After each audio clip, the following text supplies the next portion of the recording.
Uttar Pradesh police भर्ती 2022 भारतीय इतिहास आपका चल रहा है, आप सभी जानते हैं। और आज हमारी टॉपिक है सिंधु सभ्यता।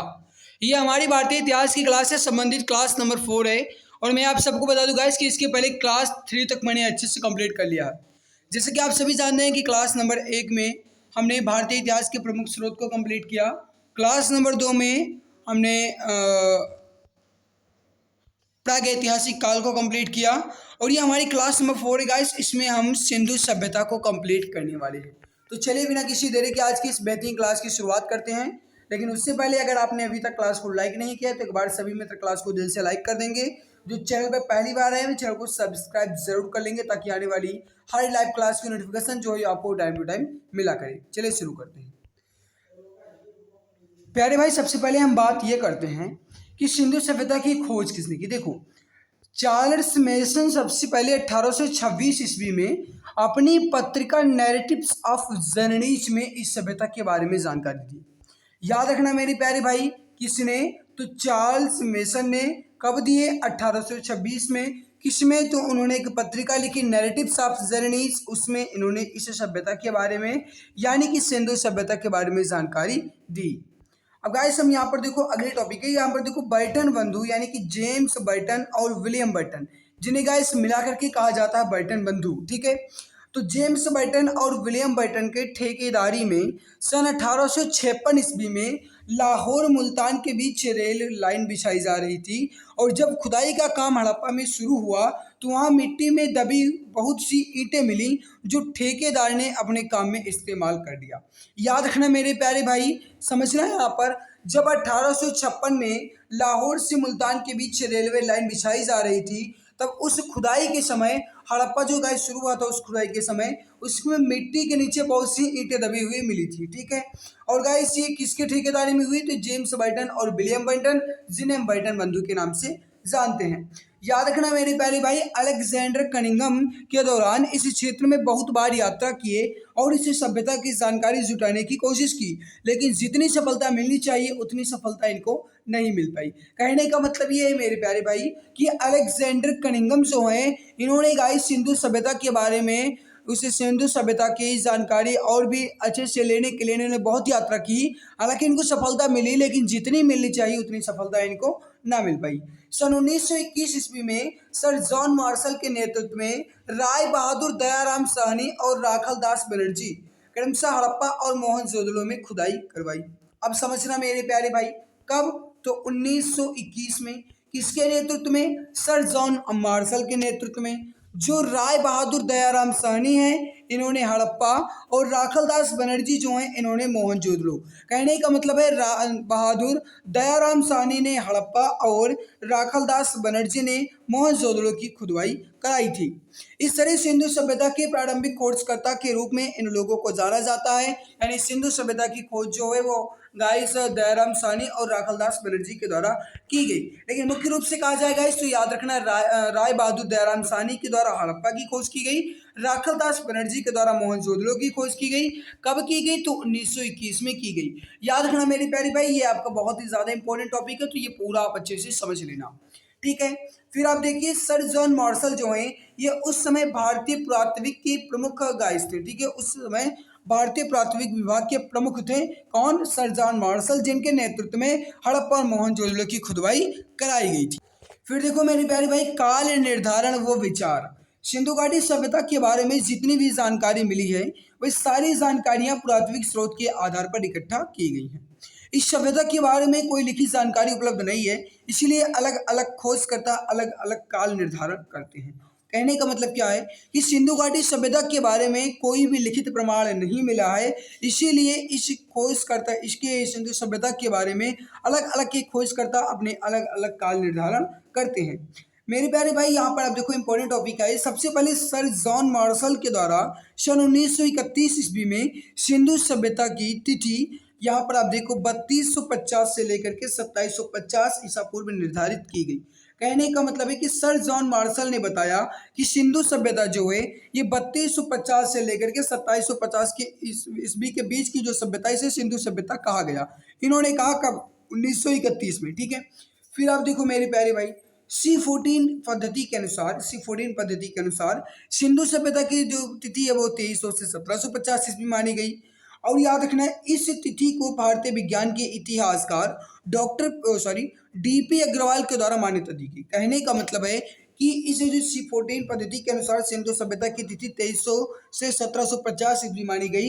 इस सभ्यता को भारतीय विज्ञान के जो इतिहासकार हैं डीपी अग्रवाल, उनके द्वारा इसे मान्यता दी गई। अगर मुख्य रूप से कहा जाए मेरे प्यारे भाई, मुख्य रूप से तो याद रखो 2500 से 1750 ईस्वी के बीच की जो तिथि है इसे मुख्य रूप से सिंधु सभ्यता की स्टैंडर्ड तिथि मानी जाती है।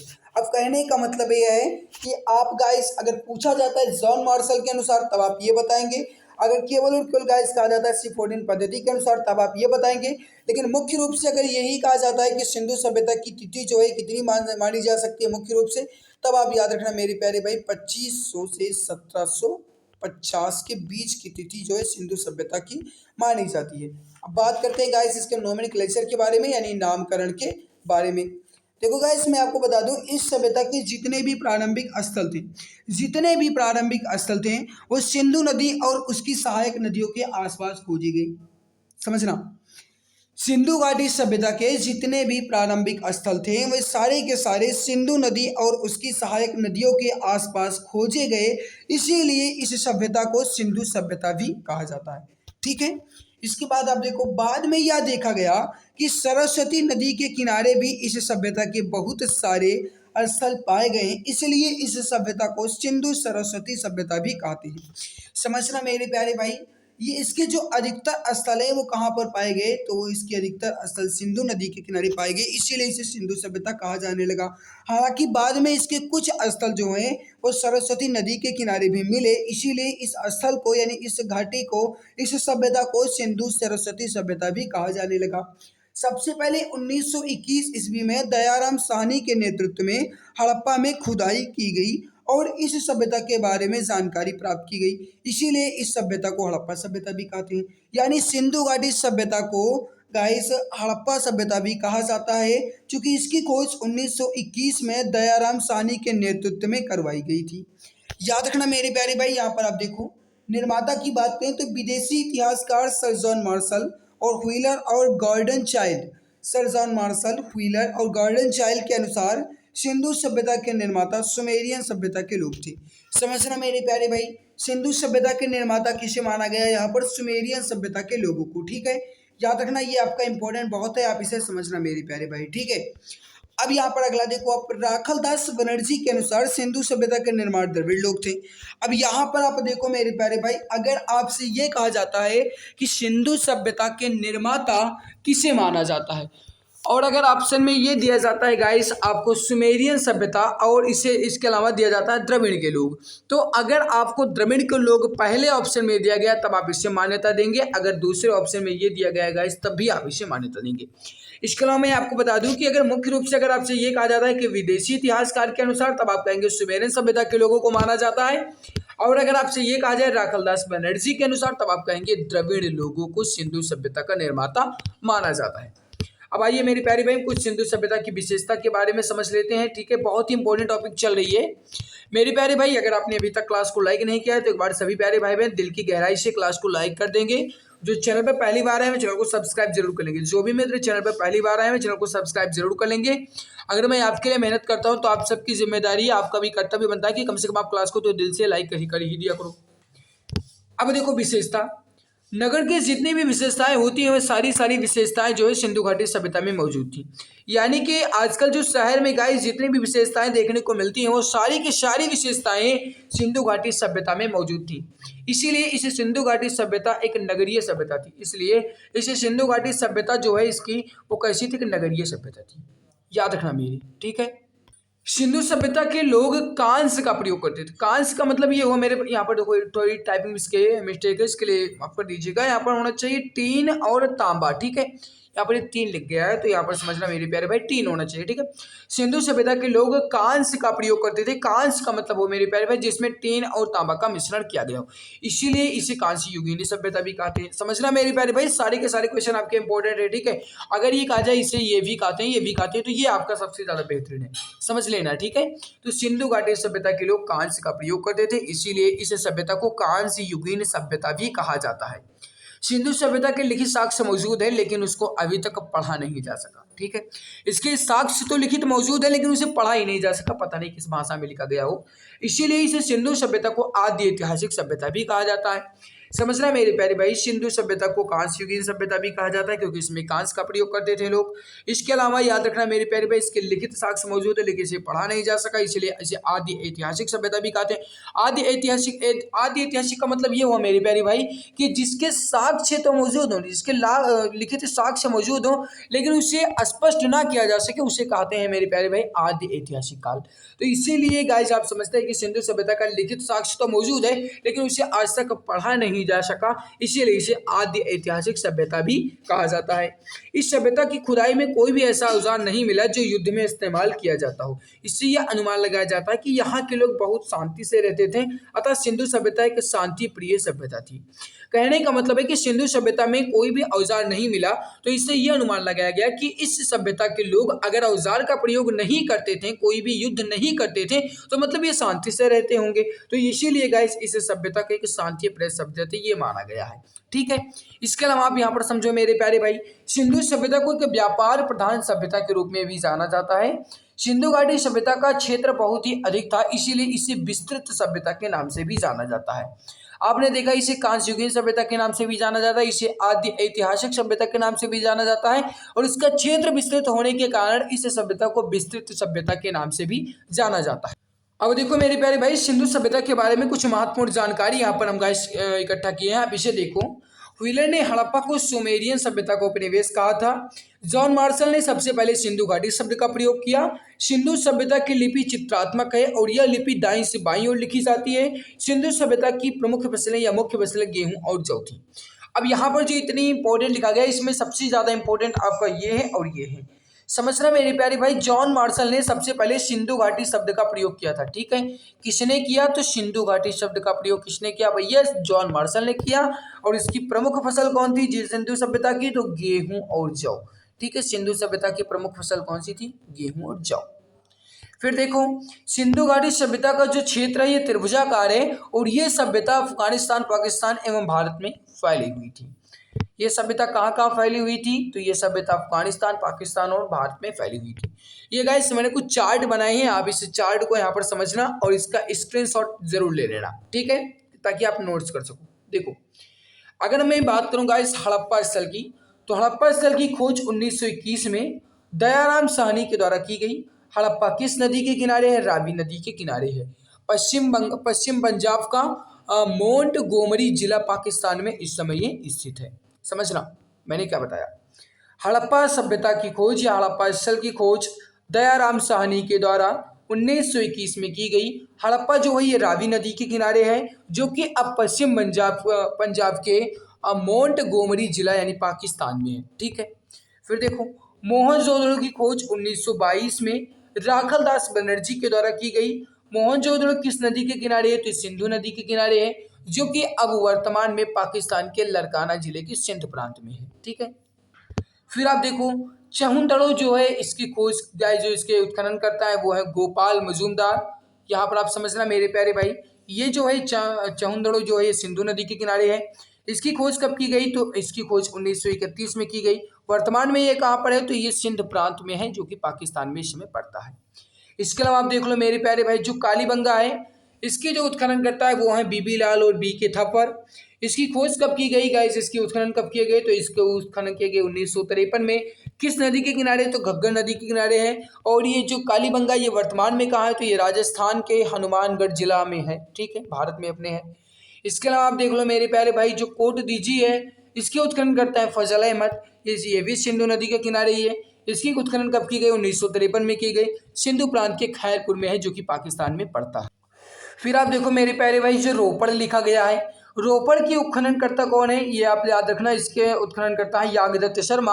और रोपड़ किस नदी के किनारे है, तो याद रखना मेरे प्यारे भाई ये सतलज नदी के किनारे है। इसके उत्खनन कब की गई, तो 1953 से 1956 के बीच इसका उत्खननकर्ता माना जाता है। और ये है कहाँ पर, तो ये है गाइस अपने भारत के पंजाब के रोपड़ जिला में इस समय है रोपड़, ठीक है, रोपड़ जिला में है, याद रखना, सभी जानते हैं, ठीक है।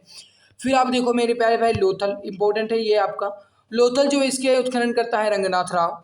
वर्तमान में किस नदी के किनारे है भैया, ये है भोगवा नदी के किनारे। है कहाँ पर, तो भारत के गुजरात के अहमदाबाद जिले में है। इसकी उत्खनन कब की गई, 1955 से 63 के बीच। इसमें आपका इंपॉर्टेंट कौन कौन सा है आप ये समझ लो पहले। इसमें आपका इंपॉर्टेंट है हड़प्पा, मोहनजोदड़ो हो गया, कालीबंगा हो गया और रोपड़ और लोथल, ये आपका इंपॉर्टेंट है। अगर आप इसमें रंगपुर, कोटदीजी और चौंदड़ो ना देखेंगे तो कोई दिक्कत नहीं है, बट जो यहाँ पर मैंने गाइस टिक किया है मैं रेड कलर से टिक कर देता हूँ, फिर आप अच्छे से समझ लेना। जैसे इसमें आपका हो गया हड़प्पा, मोहनजोदड़ो, कालीबंगा और रोपड़ और लोथल, ये आपका इंपॉर्टेंट है बहुत, ठीक है, आप इसे अच्छे से देख लेना। फिर आप देखो मेरे प्यारे भाई जो आलमगीर है, आलमगीरपुर है, इसकी गाइस जो उत्खनन करता है वो कौन है, यज्ञदत्त शर्मा है। ये किस नदी के किनारे, हिंडन नदी के किनारे है कहाँ पर, ये है भारत के उत्तर प्रदेश के मेरठ जिला में। बनावली उत्खननकर्ता कब किया गया इसका गाइस, ये किया गया 1974 में। उत्खननकर्ता कौन है, रविंद्र सिंह विशिष्ट। और इस गाइस किस नदी के किनारे है, तो रंगोई नदी के किनारे है, हरियाणा के हिसार जिले में इस समय ये है। धौलावीरा आपका ये इंपॉर्टेंट है बहुत। धौलावीरा की उत्खनन करता है रविंद्र सिंह बिष्ट। ये भैया किस नदी के किनारे है, तो मल्हार मानसर नदी के किनारे है। और यह है कहाँ पर, तो ये है अपने भारत के गुजरात के कच्छ जिला में। इसकी उत्खनन कब की गई, तो 1990 से 1991 के बीच इसकी खोज मानी जाती है। अब हम कुछ इंपॉर्टेंट यहाँ पर देख लेते हैं मेरे प्यारे भाई, ठीक है, जो इंपॉर्टेंट मैंने आप सबको बताया था उसके बाद हम आगे और बात करते हैं। सबसे पहले आप ये देखो हड़प्पा। हड़प्पा गाइस जो ये पाकिस्तान के पंजाब प्रांत के मोंटगोमरी जिले में इस समय रावी नदी के तट पर स्थित है, समझ लेना। ये किस नदी के किन तट पर स्थित है, हड़प्पा जो है ये रावी नदी के तट पर है। हड़प्पा सभ्यता का विस्तार कैसा था, तो हड़प्पा सभ्यता का विस्तार जो था ये गाइस त्रिभुजाकार था। फिर देखो इस सभ्यता का नगर नियोजन आयताकार रूप में किया गया था, समझना मेरे प्यारे भाई। इस सभ्यता का जो नगर नियोजन है ये आयताकार रूप में किया गया था। स्वास्तिक चिन्ह का साक्ष्य हड़प्पा सभ्यता से प्राप्त हुआ। स्वास्तिक चिन्ह का हड़प्पा सभ्यता में मोहरे का प्रयोग होता था जिस पर श्रृंगी पशु का चित्र होता था। हड़प्पा सभ्यता का सबसे अधिक स्थल गुजरात में खोजे गए हैं। सबसे ज़्यादा इंपॉर्टेंट आपका यही लिखा गया है। हड़प्पा स्थल के जो गाय सबसे अधिक स्रोत है ये कहाँ पर खोजे गए, स्थल जो है कहाँ से खोजे गए, तो ये गुजरात से खोजे गए। अब हम बात कर लेते हैं मेरे प्यारे भाई मोहनजोदड़ो के बारे में। मेरे मित्र यहाँ पर याद रखना मोहनजोदड़ो का शाब्दिक अर्थ जो है ये है मुर्दों का टीला। मोहनजोदड़ो का शाब्दिक अर्थ क्या है, मुर्दों का टीला, जिसे कहते हैं मोहनजोदड़ो, ठीक है, इंपॉर्टेंट बहुत है।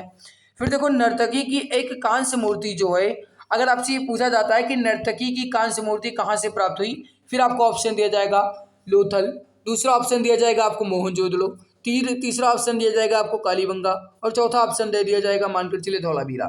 4 ऑप्शन दिया गया आपको, अगर आप पढ़े रहेंगे तभी तो आप बता सकते हैं कि कांस्य मूर्ति जो है, कांस्य की नर्तकी मूर्ति जो है ये मोहनजोदड़ो से हमें प्राप्त हुई थी। तो यहाँ पर याद रखना मेरे प्यारे भाई, ये आपका इंपॉर्टेंट है। नर्तकी की एक कांस्य मूर्ति जो है ये कहाँ से प्राप्त हुई, तो मोहनजोदड़ो से प्राप्त हुई। सिंधु सभ्यता की सबसे बड़ी इमारत अन्नागार है जो मोहनजोदड़ो से प्राप्त हुई थी। याद रखना मेरे प्यारे भाई, अन्नागार जो है ये कहाँ से प्राप्त हुआ, तो मोहनजोदड़ो से प्राप्त हुआ। किस सभ्यता की सबसे बड़ी इमारत है, तो यह है सिंधु सभ्यता की। मोहनजोदड़ो से हमें बृहद स्नानागार के एक प्रमुख स्मारक मिले हैं जिसके मध्य में एक स्नानकुंड जो है और ये 11.88 मीटर लंबा है, 7.01 मीटर चौड़ा और 2.43 मीटर गहरा है, ठीक है। स्नान कुंड जो है नहाने का स्थान है, ठीक है। मोहनजोदड़ो से प्राप्त एक सील पर 3 मुख वाले देवता यानी पशुपति की मूर्ति मिली है। याद रखना मेरे प्यारे भाई, मोहनजोदड़ो से हमें पशुपति की भी मूर्ति मिलती है जिसके चारों ओर भैंसा, गैंडा, चीता और हाथी विराजमान है मोहनजोदड़ो के चारों ओर। मोहनजोदड़ो नामक नगर जो है यह पाकिस्तान के सिंध प्रांत के लरकाना जिले में सिंधु नदी के दाहिने किनारे पर लगभग 5 किलोमीटर के क्षेत्र में फैला हुआ है, समझ लेना। मोहनजोदड़ो नामक नगर जो है ये इस समय लरकाना जिले के मतलब पाकिस्तान के सिंध प्रांत में लरकाना जिले के सिंधु नदी के दाहिने किनारे पर लगभग 5 किलोमीटर क्षेत्र में फैला हुआ है। ओके, बात कर लेते हैं कालीबंगा के बारे में, समझना इंपॉर्टेंट ये भी आपका बहुत है। कालीबंगा गाइस जो है इसका शाब्दिक अर्थ है काली रंग की चूड़ियाँ, समझ लेना। कालीबंगा का शाब्दिक अर्थ है काली रंग की चूड़ियाँ और ये इस समय है राजस्थान के हनुमानगढ़ जिले में घग्गर नदी के किनारे। ठीक है, राजस्थान के हनुमानगढ़ जिले के घग्गर नदी के किनारे ये नगर है कालीबंगा, सिंधु नगर। कालीबंगा में अलंकृत ईंटों के साक्ष्य प्राप्त हुए हैं। यहाँ के घर जो है कच्ची ईंटों से बने हुए थे कालीबंगा की। ठीक है, यहाँ से एक अग्निकुंड का अवशेष मिला है, ये इंपॉर्टेंट है आपका। जैसे गाइस आपने देखा जो स्नानगार है वो हमें मिला मोहनजोदड़ो से, जो अन्नागार है वो हमें मिला मोहनजोदड़ो से, और इसके अलावा आप देख सकते हैं जो अग्निकुंड है ये हमें कहाँ से मिला, तो ये कालीबंगा से मिला। सबसे पहले कपास की जो खेती का प्रमाण मिला ये कालीबंगा से ही प्राप्त हुआ है, जिसे यूनानियों ने सिंडन कहते थे। कहने का मतलब यह है कि सबसे पहले कपास की खेती के जो साक्ष्य मिले, प्रमाण मिले, ये कहाँ से मिले, तो ये कालीबंगा से ही मिले। और इस कपास की खेती को यूनानियों के द्वारा सिंडन कहा जाता था। ठीक है, याद रखना मेरे प्यारे भाई। यहाँ से मिट्टी की मोहरें और मृत भांड का भी साक्ष्य मिला है। कहाँ से, कालीबंगा से। कालीबंगा की एक प्रमुख पालतू पशु था, वह पालतू पशु कौन सा था, कुत्ता। कालीबंगा का प्रमुख पालतू पशु कौन सा था, तो ये था कुत्ता। ठीक है, कालीबंगा और मोहनजोदड़ो से प्राप्त कुछ मोहरों पर पशु बलि का प्रमाण मिलता है। समझ लेना मेरे प्यारे भाई, कालीबंगा और मोहनजोदड़ो से प्राप्त कुछ मोहरों पर पशु बलि का प्रमाण मिलता है। फिर देखो, कालीबंगा, लोथल और सरकोतदा से सिंधु कालीन घोड़ों के 80 पंजर मिलते हैं। समझ लेना ये भी। कालीबंगा सिंधु सभ्यता का एक ऐसा स्थल था जिसका निचला शहर भी किले से घिरा हुआ था। यहाँ से समकोण दिशा में जुते हुए खेत के साक्ष्य भी मिले हैं कालीबंगा से। यह भी आपका इंपॉर्टेंट है, बहुत ही ज़्यादा है, समझ लेना। ठीक है, अब हम कुछ इंपॉर्टेंट पॉइंट्स के बारे में देख लेते हैं मेरे प्यारे भाई। ठीक है, इस सिंधु सभ्यता के बारे में, उसके बाद आपके सिंधु सभ्यता से संबंधित जितने अच्छे से क्वेश्चंस बन सकते हैं, जितने आपकी थोड़ी क्लास हो सकती है गाइस, वो कंप्लीट हो जाएगी। अग्निकुंडी का साक्ष्य जो है कालीबंगा और लोथल से प्राप्त हुआ। ये बहुत ज़्यादा इंपॉर्टेंट है, सारे पॉइंट्स आप समझ लेना अच्छे से। ठीक है, अग्निकुंडी का साक्ष्य कहाँ से मिला, तो कालीबंगा और लोथल से प्राप्त हो, दो जगह से। ठीक है, कालीबंगा और लोथल या कालीबंगा। लोथल और रंगपुर में धान की खेती के साक्ष्य मिले हैं, ये भी इंपॉर्टेंट है। सिंधु सभ्यता के लोग मिठास के लिए शहद का प्रयोग करते थे, ये भी समझ लेना। कालीबंगा से जुते हुए खेत एवं नक्काशीदार ईंटों का प्रयोग के साक्ष्य मिले हैं, ये भी समझ लेना। मणके बनाने के कारखाने और चहुंदड़ो और लोथल से प्राप्त हुए। कहने का मतलब है मणके बनाने का जो कारखाना है ये चहुंदड़ो और लोथल से हमें प्राप्त हुआ है। और पिगनट ने हड़प्पा एवं मोहनजोदड़ो को एक विस्तृत समाज का जुड़वा राजधानी बनाया था या बताया था, ये भी आप समझ लेना। सिंधु सभ्यता के लोग धरती को उर्वरा की देवी मानते थे। इंपॉर्टेंट बहुत है, ये आप याद रखना मेरे प्यारे भाई। ठीक है, सिंधु सभ्यता के लोगों में मातृ देवी की उपासना की सबसे अधिक प्रचलन थी। कुबड़ वाला सांड सिंधु सभ्यता के लोगों का पूजनीय पशु था। कुबड़ वाला सांड जो था मेरे प्यारे भाई, कुबड़ वाला वो जो था वो सिंधु सभ्यता के लोगों का एक पूजनीय पशु था। सिंधु सभ्यता के समाज जो है ये मात्र सत्तात्मक समाज थे। सिंधु सभ्यता के लोग प्रायः सूती और ऊनी वस्त्रों का प्रयोग करते थे। सूती और ऊनी वस्त्रों का प्रयोग करते थे। आग में पकी हुई मिट्टी को टेराकोटा कहा जाता था। सिंधु सभ्यता में वैश्यावृत्ति और प्रथा जो थी प्रचलित थी। इंपॉर्टेंट है, ये भी आप याद रखना। समूह को जलाने और दफनाने का साक्ष्य जो है सिंधु सभ्यता ही से ही प्राप्त हुआ। ठीक है, फिर आप देखो आज़ादी के बाद गुजरात में हड़प्पा संस्कृति के सबसे अधिक स्थल पाए गए। हड़प्पा संस्कृति के कहाँ पर भैया, तो गुजरात में। सिंधु सभ्यता का बंदरगाह कौन सा था, ये लोथल था। मेसोपोटामिया के अभिलेखों से वर्णित मेलुहा शब्द का अभिप्राय जो है सिंधु सभ्यता से ही माना जाता है। फिर देख लो, सिंधु सभ्यता से प्राप्त लिपि में 64 मूल्य चिन्ह और 250 से 400 तक के अक्षर मिले हैं। सिंधु सभ्यता की लिपि जो है सबसे अधिक पशु चिन्ह मछली का है।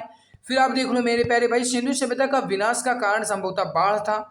फिर देखो, R.L. स्टीन और N घोष आदि विद्वानों का मत है कि सिंधु सभ्यता का विनाश जलवायु परिवर्तन के कारण हुआ था, लेकिन मुख्य रूप से कहा जाए तो इसका विनाश का कारण जो है ये बाढ़ था। तो मैंने गाइस यहाँ पर आपको सिंधु सभ्यता के बारे में अच्छे से, बहुत ही अच्छे से मैंने सब कुछ बता दिया है। यहाँ पर मैंने इंपॉर्टेंट पॉइंट्स जो है गाइस बहुत तेजी से मैंने आपको बताया है। समझ लेना मेरे प्यारे भाई, इसको आप PDF के माध्यम से देख लीजिएगा या फिर आप क्लास को दोबारा रिवर्स करके अच्छे से और समझ सकते हैं। जीके की टॉपिक वाइज क्लास आपकी सुबह 8:30 बजे होती है, रीजनिंग आपकी 10 बजे होती है, मैथ आपकी 6 बजे होती है, हिंदी जो है मेरे प्यारे भाई ये आपकी 7 बजे होती है, जीके टेस्ट 7:30 बजे और साइंस टेस्ट आपका रात 8 बजे होता है। सारी क्लासेस की पीडीएफ आपको हमारे टेलीग्राम चैनल पर मिल जाएगी। अगर आप चैनल पर पहली बार आए तो चैनल को सब्सक्राइब जरूर कर लीजिएगा मेरे प्यारे भाई, और क्लास को लाइक नहीं किया तो एक बार सभी प्यारे भाई बहन क्लास को दिल की गहराई से लाइक जरूर कर देंगे। तो आज की हमारी मेहनत आप सबको कैसी लगी कमेंट सेक्शन में कमेंट करके जरूर बताना। आज की इस बेहतरीन क्लास में बस इतना ही, मिलते हैं दूसरी नई क्लास में, तब तक के लिए बहुत बहुत धन्यवाद।